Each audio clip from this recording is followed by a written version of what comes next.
하나님 말씀 같이 보겠습니다. 빌립보서 2장이죠. 빌립보서 2장 5절부터 11절까지 함께 보겠습니다.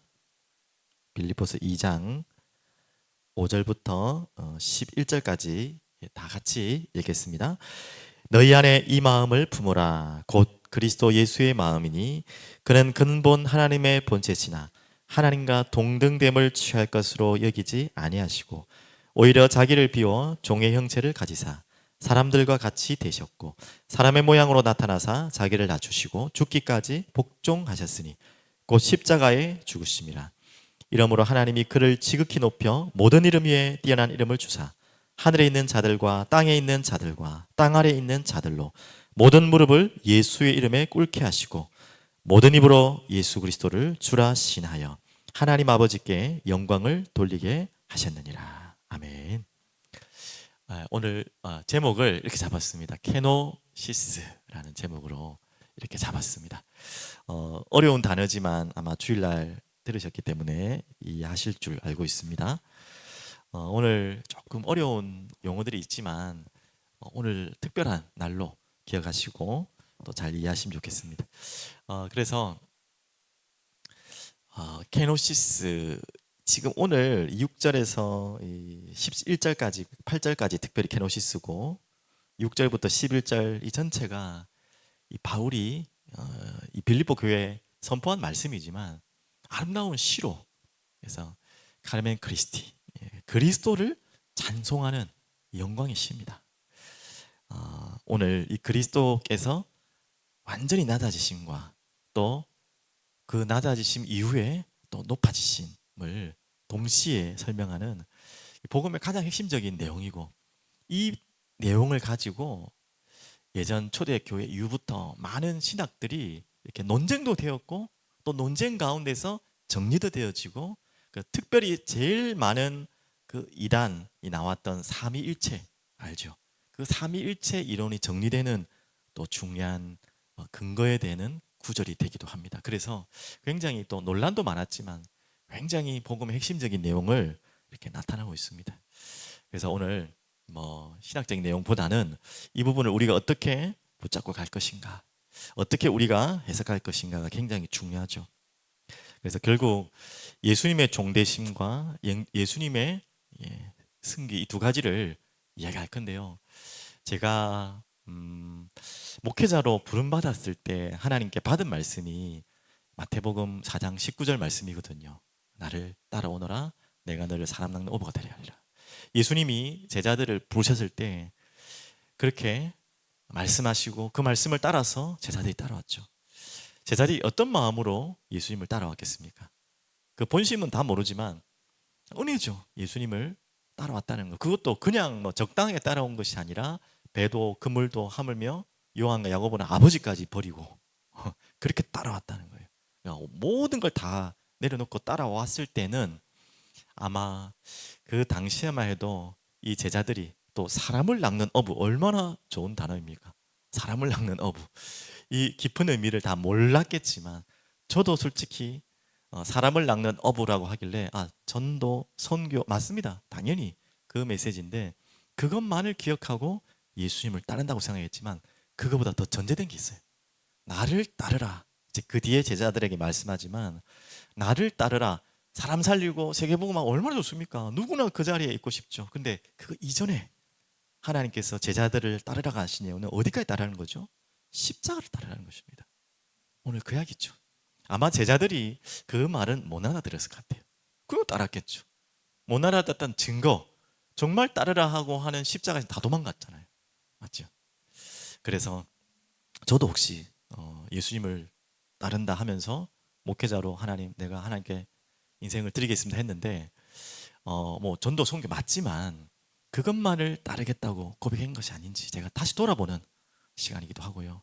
그 진짜 하나님 원하시는 전도 선교를 위해서는 먼저 따라야 될 게 십자가를 따르는 거죠. 오늘 이 부분을 여러분 좀 깊이 묵상하시고 찾는 또 귀중한 은혜가 있길 바랍니다. 그래서 그 비밀이 바로 예수님을 따르는 비밀이 무엇입니까? 오늘도 예수의 마음을 품으라 했는데 그 마음이 뭐죠? 영광된 모습, 승리의 모습 당연하죠. 우리가 그 부분을 따르고 싶고 그것 때문에 우리가 예수를 믿기도 하죠. 하지만 그 이전에 우리가 따라야 될 것은 바로 이거죠. 어려운 단어지만 뭐 그리스도의 겸비 같은 이야기입니다. 낮아지신 비하 비슷한 이야기죠. 겸손하게 그리스도께서 겸손했다는 말씀이죠. 그래서 이 부분을 하나 살펴보시면 첫 번째는 너무나 잘 알고 있는 내용입니다. 어떻게 그리스도께서 겸비하시고 겸손하게 오셨습니까? 오늘 본문에 이미 다 나와 있죠. 바로 성육신입니다. 요한복음 1장 14절에 또 말씀이 육신이 되어 이 땅에 오셨다 그랬잖아요. 그렇게 하나님이신데 사람의 몸으로 오신 것입니다. 그리고 오늘 빌립보서 2장 6절 7절 너무나 자주 읽는 말씀이지만 한 번만 더 읽어보면요.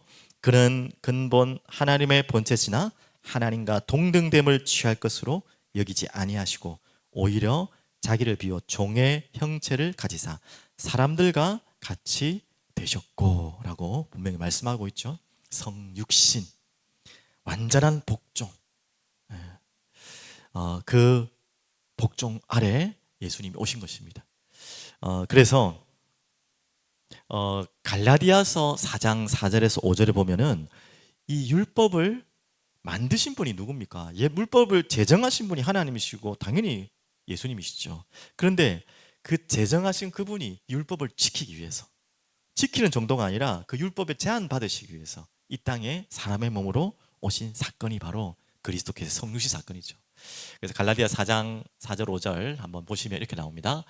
때가 참에 하나님이 그 아들을 보내사 여자에게서 나게 하시고 성육신을 설명하시는 표현이죠.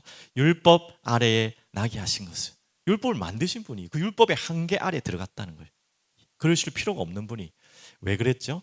율법 아래에 있는 자들을 속량하시 우리죠.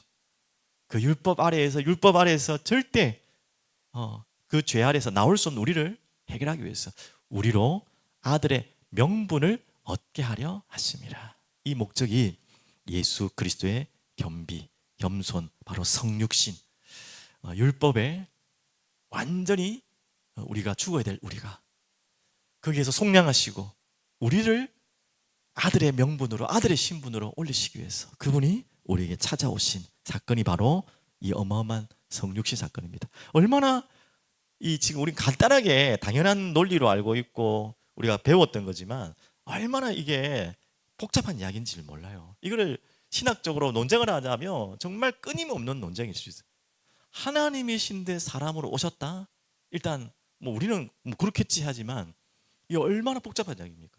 하나님이시란 말입니까? 사람이란 말입니까? 우리가 다 알지만 그게 이제 논쟁이 될 수밖에 없는 거예요. 그럼 뭐 하나님이신데 사람이시면 하나님의 그 전능하심을 다 버렸단 말이냐? 당연히 그렇게 질문이 나오겠죠. 아니 사람이시면 사람으로 왔다면 시간, 공간 다 제한되고 얼마나 연약해졌다는 거죠. 하나님이 어떻게 그럴 수 있냐? 정말 논리적으로 말하면 영지주의 말이 맞아요. 그거 불가능한 이야기다. 그거 가짜다 그거. 어떻게 영이신 하나님이 사람으로 오시냐? 머리는 안 믿어져요 그게. 말이 논리적으로 안 맞으니까. 그런데 우리가 알다시피 자주 말씀하셨죠. 그 하나님의 그 어마어마한 전능하심을 버린 것이 아니라 그래서 그걸 다 빼앗긴 게 아니라 어떻게 한다고요? 감추신 거예요. 덮어두신 거예요. 왜? 이 일을 위해서 성육신 하셔서 우리를 하나님께로 이 율법 아래에서 건지시기 위해서 그게 바로 성육신의 어마어마한 사건이죠. 그리고 또 이 그리스도의 겸비 바로 겸손 어디까지 가셨죠? 고난과 죽으심 그리고 장사 무덤까지 가셨어요. 또 한 가지 더 말씀드리면 뭐 지옥까지 내려가셨다 하시는 그 논란이 있기 때문에 제가 뺐고요. 고난과 죽으심과 무덤까지 하나님이 사람이야 당연한 거잖아요. 아프다가 죽고 무덤 가잖아요. 근데 하나님이 이 땅에 오신 것도 복잡한 이야기인데 사람의 몸으로 오신 것도 복잡한데 고난 당하시고요. 죽으시고 그리고 무덤까지 가셨어요. 빌립보서 오늘 읽었던 8절 2장 8절 사람의 모양으로 나타나사 자기를 낮추시고 죽기까지 어디까지 낮춰지셨다고요? 사람으로 정도가 아니라 죽기까지 복종 순종하셨으니 곧 십자가에 죽으심이라. 참 그래서 우리는 날마다 부끄럽고 감사하고 은혜에 번쩍번쩍 눈이 떠야 돼요. 너무나 이거는 말이 안 되는 소리고 너무나 나에게 감사한 이야기죠, 맞죠? 그래서 어디까지 가셨다고요? 무덤까지 그분이. 그래서 마태복음 28장 5절 6절에 보면 그 무덤에 예수님을 찾으러 간 그 여인들에게 천사가 한 말이죠. 천사가 여자들에게 말하여 이르되 너희는 무서워하지 마라. 십자가에 못 박히신 예수를 너희가 찾는 줄을 내가 아노라. 당연히 십자가에 죽으시고 무덤에 아리마대 요셉의 무덤에 장사됐잖아요. 그 찾으러 왔는데 내 찾는 줄 안다. 그런데 뭐라고 하셨죠? 뭐라고 했죠 천사가? 그가 여기 계시지 않고, 자 이게 참 중요한 이야기죠. 그가 말씀하신 대로 살아나셨느니라. 와서 그가 누우셨던 것을 보라. 분명히 맞아요. 안 들어왔다는 게 아니고 여기 안 계셨다는 게 아니라 분명히 계신 맞는데, 무덤에 오신 게 맞는데 이게 봐라. 하지만 그분은 여기 계시지 않는다. 여기에 계실 분이 아니라는 거예요. 무덤에 계실 이유가 없는 분인데 무덤에 들어가신 것입니다. 무능하셔서가 아니라, 연약하셔서가 아니라 그 길을 선택하신 거죠. 그게 바로 그리스도의 정말 너무나 놀라운 겸비의 자리로 들어가신 것입니다. 자, 그러면 이 부분을 보시면서 우리가 품어야 될 마음이 있죠. 이 마음을 품어라. 그리스도 예수의 마음을 품어라. 이 말이죠. 우리가 이 그리스도를 따라가는 것입니다. 맞습니다. 우리가 세계복음하고 많은 영혼을 살리는, 정말 하나님께 영광 돌리고 기뻐하는, 정말 여러분이 꿈꾸는, 하나님께 소원하는 그 기도 제목대로 우리는 인도받고자 또 하나님 응답하실 거고요. 우리를 여러분이 부르셨어요. 하지만 그 이전에 하나님 여러분과 저를 부르신 건 어디로 부르신 거죠? 십자가로 먼저 부르신 것입니다. 그 십자가를 통과하지 않은 부활이 없고, 부활을 통과하지 않은 제자는 없어요. 그 부활의 영광을 본 이후부터 이 제자들이 진짜 예수님을 처음 따라왔던 그 목적을 이해하고 진짜 예수님을 그때부터 따른 것이 진짜 따라갔던 거예요. 그 전까지는 절반만 따라간 거고, 부활하신 예수님을 본 이후에는 진짜 예수님이 따라가신 그 길을 따라간 것입니다. 오늘 이건 제자들의 이야기가 아니고 우리의 이야기입니다. 우리가 어떻게 온전히 주님을 따라가겠습니까? 어떻게 우리가 땅끝까지 복음 전하고 만민에게 복음 전하고 이 사람을 낚는 어부의 역할을 하겠습니까? 그 역할을 하기 이전에 우리에게 하나님이 허락하신 게, 우리가 따라가야 될 게 뭐죠? 십자가를 따라가는 것입니다. 오늘 이 부분을 여러분이 꼭 기억하시고, 그러면 자, 이 마음을 품어라 이 말입니다. 오늘 그 이야기를 바울이 하고 있습니다. 너희 안에 이 마음을 품어라. 그 그리스도 예수의 마음이지. 조금 저도 이 본문을 읽으면서, 요즘에 좀 성경 읽으면서 자꾸 이게 실수가 나오는데, 이건 불신앙의 실수가 아니라 좀 이 상황에 대해서 좀 잠깐 코믹한 부분이라서 그래요. 어떤 부분인지 대충 아시잖아요. 지금 빌립보 교회에 하여튼 분쟁이 일어났어요. 그 안에 중직자들의 분쟁이 있고 그래서 나왔듯이 허영이나 다툼이나 허영을 하지 마라. 겸손하게 너보다 남을 더 낮게 여기라. 여기까지는 꼭 이게 싸우는 사람 말릴 때 항상은 잔소리잖아요. 야, 니 잘나는 거 아니다. 저 사람 항상 겸손하게 해라. 그 아이들한테도 우리 혼낼 때 보통 하는 이야기잖아요. 그럼 거기까지로 그쳐도 충분히 알아들을 것 같은데 못 알아들을 어른들한테도 얘기하잖아요. 근데 어떤 정도로 나온 이야기인지 아시잖아요. 쉽게 말하면 이게 비유가 너무 적절하지 않는데, 우리 루빈이 같은 조만한 아이들이 둘이 싸우고 있는데, 야, 너 싸우지 마. 친구들 사이좋게 지내야지. 서로 양보하고 서로 자기가 잘났다고 생각하면 안 돼. 이런 식으로 우리가 중요한 이렇게 질책도 하고 권면도 할 수 있겠죠. 근데 거기까지 끝나는 게 뒤에 뭐냐? 자, 봐라. 저 세종대왕을 따라가야지. 이순신 장군 봐라. 어떻게 해야 그 자기 자신을 낮추면서 했냐? 이거는 조금 우습지 않아요? 조금 싸우고 있는데 너무 이순신 장군 세종대왕까지 끌어가지고 싸우지 마라 해서 하면 너무 좀 그렇잖아요, 맞죠? 저는 좀 그런 느낌이 와가지고 웃었는데, 이 바울이 너무 오버한 것이 아니라 그만큼 중요하다는 것입니다. 우리의 마음이 겸손해지는 것. 누구나 배우고 태어나서 자라면 우리가 기독교가 아닌 다른 종교, 다른 어떤 교육책에서 다 배우는 가장 첫 번째 덕목이잖아요. 겸손. 유교에서도 많이 강조하고. 근데 그런 겸손을 이야기하려는 게 아니에요. 조금 싸운 것 같고 이렇게까지 얘기하나 싶을 수 있지만, 그만큼 우리 마음속에 겸손하니 뭐가요? 교만이 그만큼 무섭다는 거예요. 절대적으로 싸워야 될 거고요. 또 우리는 적당하게 겸손하면 안 되고요. 적당하게 겸손한 척하면 안 되고요. 결론에 말하는 것처럼 얼만큼 우리는 겸손해야 되냐, 마지막까지 얼만큼 겸손한 길을 걸어야 되냐면 이만큼 가라는 거예요. 바울이 오버한 게 아니고 이건 바른 정확한 하나님의 메시지를 주신 것입니다. 우리에게도 그렇게 품어야 돼요. 여러분이 조그만한 교만이 올 때, 조그만한 내 마음에 뭔가 이런 마음이 이렇게 새싹같이 올라올 때 별거 아닌 것처럼 생각되거든요. 그것을 그냥 가볍게 놔둘 때가 있거든요. 그게 어마어마한 것입니다. 여기 우리 교회 치다 보면 다이소 가는 쪽 보면 뭐 딴 얘기를 해서 죄송한데 그 주차장이 하나 크게 생겼어요. 보셨습니까? 뭐 주차할 때 천진데 왜 생겼는지 모르겠는데, 근데 그걸 말한 게 아니라 그 이제 아스팔트를 처음 쫙 깔았잖아요. 원래 흙밭이었는데 그 아스팔트가 얼마나 딱딱합니까? 쫙 깔아놨는데 이 아저씨가 뭘 저걸 뿌리고 있어요. 그러니까 그 아스팔트 사이에 잡초가요, 아스팔트를 뚫고 튀어나와. 얼마나 잡초가 강한지. 그러니까 이 잡초를 뽑아도 안 되는 거 아니까 제초제를 뿌리고 있더라고요. 그 사이사이에. 근데 이미 그 새 아스팔트니까 좀 약하긴 했겠죠. 이게 다 올라와 있어요, 아스팔트가. 그 잡초가 뭔데? 야, 그거 보고 야, 잡초가 진짜 대단하다는 생각도 했지만 우리 마음에 그런 잡초 같은 거, 이 별거 아니겠지. 이거 뭐 놔두면 맞잖아요. 이게 별거 아닌데 이 별거 아닌 잡초가 아스팔트를 뚫고 튀어나온다.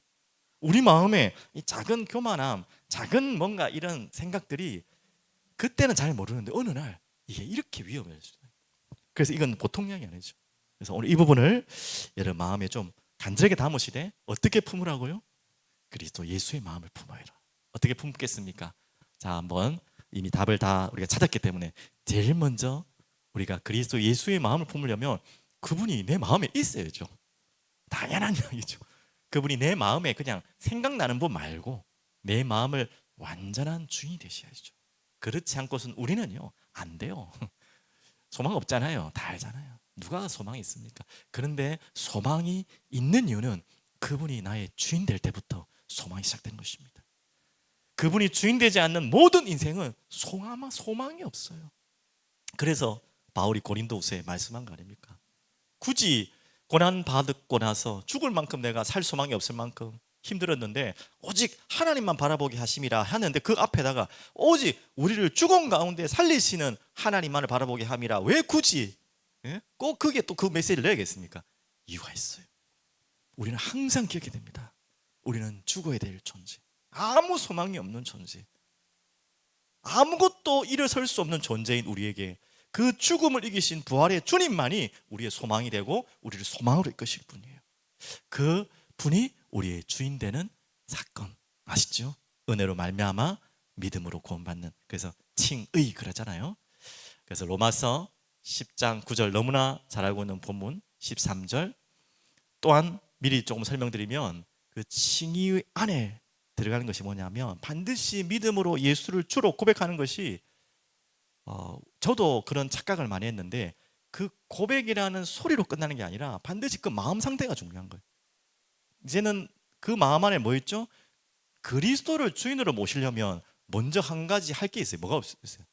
이미 그 이전에 내가 주인인데 주인이 두 주인이 되면 안 되잖아요. 먼저 됐던 주인이 완전히 어떻게 돼요? 쫓겨나든지 죽든지 같은 말이겠죠. 또 오늘 표현으로 죽어야 되는 거예요. 그래서 바울은 계속 나는 그리스도와 십자가에 죽었다 죽어야 된다는 말이 아니라 한 주인이 죽지 않으면 새로운 주인이, 그 주인이 아직 딱 마음에 있는 상태에서는 다른 주인을 받아들일 수 없어요. 그래서 우리에게는 반드시 십자가를 통과해야 되는 거예요. 내가 죽어야 되는 거죠. 그래서 우리는 그리스도의 십자가를 믿는 것입니다. 믿을 때에 내가 그 십자가에 죽었다는 의미를 함께 고백하는 거예요. 이제 나는 이미 죽었습니다. 단순하게 우리가 영접 기도하고 복음 전한다고 영접 기도를 자꾸 유도를 해가지고 그 영접 기도를 따라 하도록 하면 구원받는 것처럼 우리는 자꾸 이렇게 끌어갔는데, 그게 뭐 하나님이 성령이 하시니까 하는 거라고는 맞지만 그 전제하에는 반드시 내가 주인이 이제는 완전히 죽고 내가 죽고 그리스도가 완전히 사는 거예요. 같이 사는 게 아니에요. 같이 주인이 막 있는 게 아니에요. 완전히 내가 죽는 거, 바로 그렇게 따라오라는 거예요. 제자들이 따라오라는 말은 그 이후에 뭐 전도하고 이전에 정말 네가 죽고 그리스도가 사는 그 속으로 따라오라. 이렇게 어마어마한 신앙을 가져야 된다면 맞습니다. 그게 되지 않으면 구원되지 않아요. 그것을 다른 말로 뭐라 하죠? 회개라고 하는 것입니다. 내가 완전히 내가 주인 되었던 데서 돌이켜서 또 나의 죄성에서 이제는 완전히 돌이켜서 하나님께로 그리스도께로 가는 그 마음이죠. 오늘 그 마음으로 여러분 예수를 주인으로 고백하고 받아들이셔야 돼요. 그래서 이 부분을 여러분 꼭 기억하시고 잘 아는 말씀이죠. 내가 만일 내 입으로 예수를 주로 시인하며 또 하나님께서 그를 죽은 자 가운데서 살리신 것을 네 마음에 믿으면 구원을 받으리라. 그리고 고린도후서 7장 9절 내가 지금 기뻐하며 너희로 근심하게 한 까닭이 아니요 도리어 너희가 근심함으로 회개함에 이른 까닭이라. 너희가 하나님의 뜻대로 근심하게 된 것은 우리에게서 아무 해도 받지 않게 하려 함이라. 우리가 제일 많이 오역하고 있고 오해하고 있는 성경 구절 중에 한 가지 고린도후서 7장 9절. 이 부분은 철저한 회개에 대한 근심을 말하는 것입니다. 우리가 근심해야 될 것은 이거밖에 없어요. 내가 정말 그리스도가 주인 맞는가? 그리스도께로 돌아갔는가? 정말 그리스도를 주인으로 모셨다면 이 죄를 정말 미워하고 거기서 돌이키려고 하는 나의 마음이 있는가? 그것이 우리에게 진정한 근심이에요. 그게 하나님이 원하시는 근심입니다. 그러면서 사도행전 잘 안 보이네 제가 26장 맞습니까? 20절에 다 같이 한번 읽어볼게요.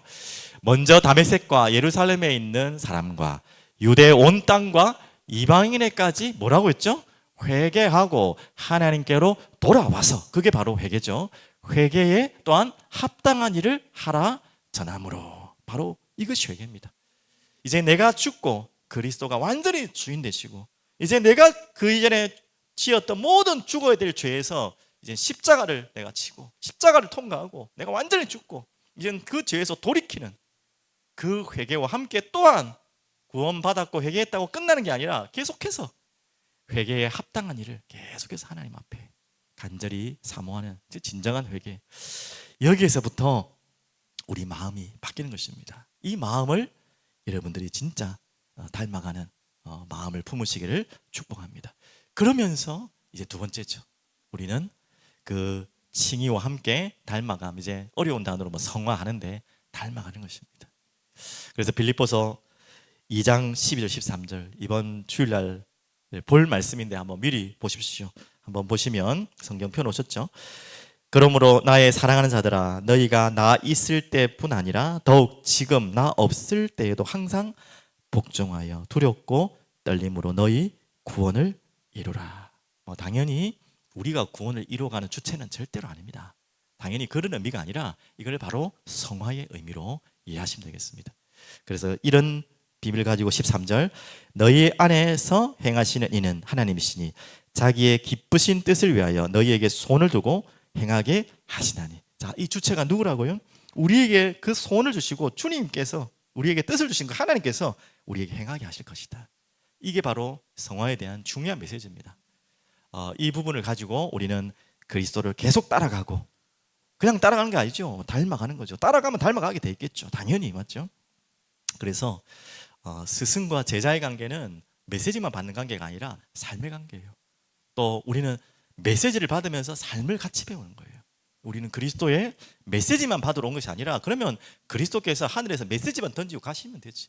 왜 그 번거롭게 그 제자들을 그 먹이고 데리고 다니고 하면 막 그 복잡한데 3년이나 먹고 살았겠습니까? 집에 갔다가 와라, 몇 시에 와라, 오늘 1강부터 10강까지 오늘 하고 집에 가라, 들어가라 이렇게 안 하시고 왜 데리고 다녔겠습니까? 메시지가 삶이 되고 삶이 메시지 되는 것을 보여주려고 하는 거 아니에요. 그래서 이 부분을 우리가 놓치면 안 되겠죠. 그러면서 우리가 닮아갈 수 있는 비밀, 우리의 의로 힘으로는 안 되는 거 아시죠? 그래서 이미 그 율법 또한 아이고 우리가 율법 어떻게 지켜? 그 많은 율법을 우리의 힘과 의지로 어떻게 해? 이미 하나님은 그 율법을 지킬 수 있는 비밀을 너무나 잘 설명했어요. 하나님을 따라가고 예수 그리스도를 따라가는 닮아가는 우리에게는 그 비밀을 주셨어요. 자, 몇 구절 신명기서 한번 찾아보겠습니다. 이 부분은 제가 성경을 안 찾아놨기 때문에 이 부분만 좀 찾아볼게요. 신명기서 30장입니다. 어떻게 그러면 이 성화의 삶을 살아가고 예수님을 닮아가고 따라갈 것인가? 어떻게 보면 우리의 힘으로 안 되기 때문에 하나님 이미 답을 주셨어요. 30장 11절에 14절. 너무 어렵다, 너무 힘들다, 이거는 뭐 가능하겠냐 싶지만 하나님은 그렇게 말씀하지 않았어요. 30장 11절 찾으셨죠? 같이 읽을게요. 내가 오늘 내게 명령한 이 명령은 내게 어려운 것도 아니요 먼 것도 아니라. 아니, 하나님의 수준에서 그런 말을 한 게 아니에요. 우리를 알고, 우리 수준을 알고 한 이야기입니다.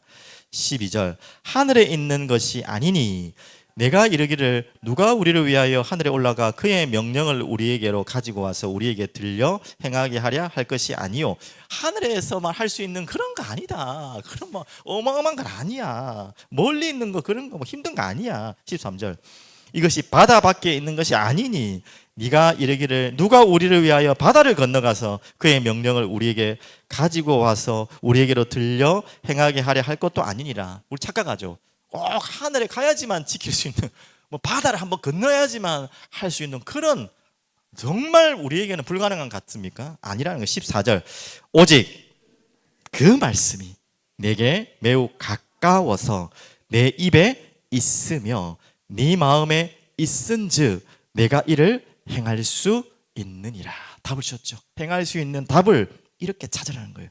그래서 계속해서 반복해야 되는 말씀입니다. 뭐라고요? 내 입에 그 말씀이 내 마음에 있으며 이를 행할 수 있도록 하겠다. 그러면서 10장을 조금만 넘어가 볼게요. 앞으로 신명기서 10장 비슷한 부분이기 때문에 한번 꼭 찾아봤으면 좋겠습니다. 10장 12절부터 16절. 자, 이렇게 우리가 하나님의 말씀을 입에 두고 마음에 두는데요. 그리고면서 12절, 10장 12절 보십시오. 이스라엘아, 내 하나님 여호와께서 내게 요구하는 것, 정말 중요하겠죠. 무엇이냐? 곧 내 하나님 여호와를 경외하며 그의 모든 도를 행하고 그를 사랑하며 마음을 다하고 뜻을 다하여 내 하나님 여호와를 섬기고.